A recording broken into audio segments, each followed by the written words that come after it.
قرآن مجید سب سے آخر میں نازل ہوا، اور جتنی ماضی میں نازل ہونے والی کتابیں اور صحیفے تھے ان میں جو کچھ تھا اس کا خلاصہ قرآن کی شکل میں موجود ہے، اور قیامت تک آنے والے اور مابعد قیامت معاد کی ساری چیزیں قرآن میں رکھی گئی۔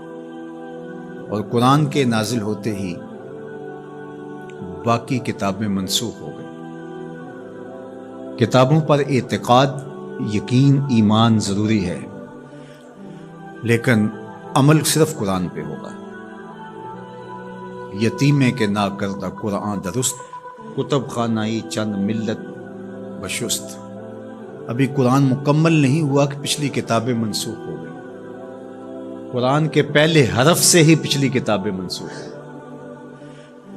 تاروں سے کہو اب کوچ کریں، خورشید منور آتا ہے۔ تو ہمارا پچھلی کتابوں پر ایمان لانا ضروریات دین سے ہے، لیکن عمل قرآن پہ ہوگا۔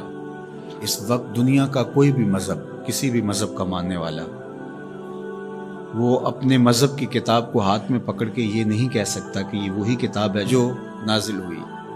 وہ بھی کہتے ہیں کہ جناب اس میں ضرور کمی بیشی ہے، کوئی تھوڑی مانتا ہے، کوئی زیادہ مانتا ہے، لیکن آنکھیں بند کر کے قرآن مجید کا نسخہ ہاتھ میں پکڑ کے حضور کا غلام کہہ سکتا ہے یہ وہی کتاب ہے من و عن، حرف بحرف، بغیر کسی تغیر اور تبدل کے، جو میرے رسول کے سینے پہ نازل ہوئی ہے۔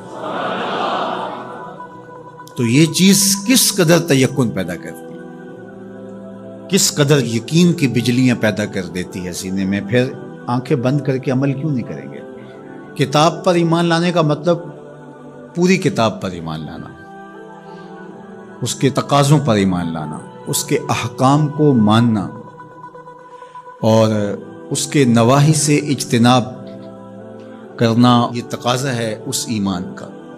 تو یہ نہیں کہ جو چیز سمجھ میں آئے، پسندیدہ ہو، نفس پر شاک نہ ہو، نفس کو مرغوب ہو، محبوب ہو، اس پر تو عمل بھی ہو، اس پر بات بھی ہو، اور جو چیز نفس پر شاک ہو تو اس کو جو ہے وہ چھوڑ دیا جائے۔ تو یہ ایمان کا مفہوم نہیں ہے۔ ایمان کا مفہوم یہ ہے کہ پوری کتاب پہ ایمان لایا جائے۔ اور جبریل امین حضور کے قلب اطہر پر القاء کیا ہے قرآن کو، حضور کی زبان پہ نہیں اترا، حضور کے دل پہ اترا، بلکہ جب حضور کے قلب اطہر پر قرآن اترتا تو آقا کریم جلدی جلدی اس کو زبان پہ لاتے، تو آواز آئی لا تحرک بہی لسانک لتعجل بہی۔ اللہ اکبر، محبوب جلدی نہ کیجئے، جس رب نے قلب میں اتارا ہے وہ زبان پر بھی لے آئے۔ تو وہ حرف و صوت سے مرکب نہیں تھا، وہ ایک کیا اس کے لیے لفظ کہیں، چونکہ یہاں لفظ بھی دم توڑتے ہیں، یہاں حرف بھی سوختہ پا ہیں، جہاں تخیل کا مرغ عقل بھی تھک کے گر جاتا ہے۔ وہ جانے اور وہ جانے کیسے دیا ملائے اعلیٰ میں۔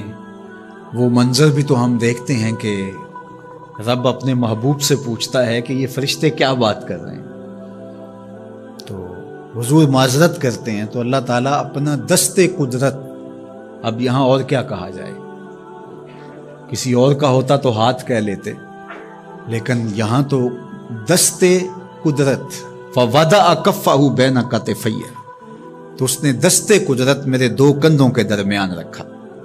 تو پھر کیا ہوا، دست قدرت یہاں آیا، ٹھنڈ میرے سینے میں پڑ گئی۔ اللہ اکبر، فعلمت ما فی السماوات والارض، تو پھر کوئی کائنات کی چیز رہی نہ جو میرے سینے میں ڈال نہ دی گئی ہو۔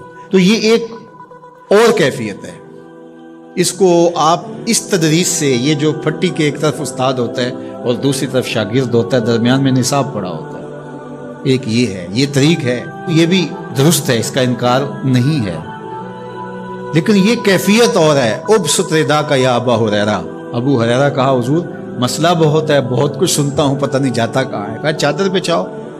اللہ اکبر، مسئلہ کیا ہے مجھے یاد نہیں رہتا، کہا چادر بچھا لو۔ ابو ہریرہ رضی اللہ تعالیٰ عنہ چادر بچھا لیتے، حضور ایسے کچھ بھرا اور ایسے ڈال دیا، کہا اس کو سمیٹ لے اور سینے سے جوڑ لے۔ حضرت ابو ہریرہ فرماتے ہیں اس کے بعد میں بھولا نہیں۔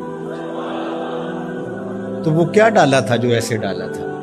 اللہ اکبر۔ تو یہ ساری چیزیں صوت و آہنگ سے جڑی نہیں ہوتی، کچھ چیزیں نظروں سے بھی پلائی جاتی ہیں، اور وہ صفحہ و کرتاس پہ نہیں لکھی جاتی، وہ لوہے دل پہ لکھی جاتی ہے۔ اس لیے فرمایا کہ ہم نے آپ کے سینے پہ قرآن نازل کیا، اور اس کی وجہ بھی بیان کی، اس لیے کہ ہم آپ کے سینے کو قرار عطا کریں، تسکین ملے، قرار ملے، مضبوط کریں آپ کے سینے کو۔ اللہ اکبر۔ تو حق ہے اس کتاب کا ایمان، اور ایمان بھی مکمل کامل رقم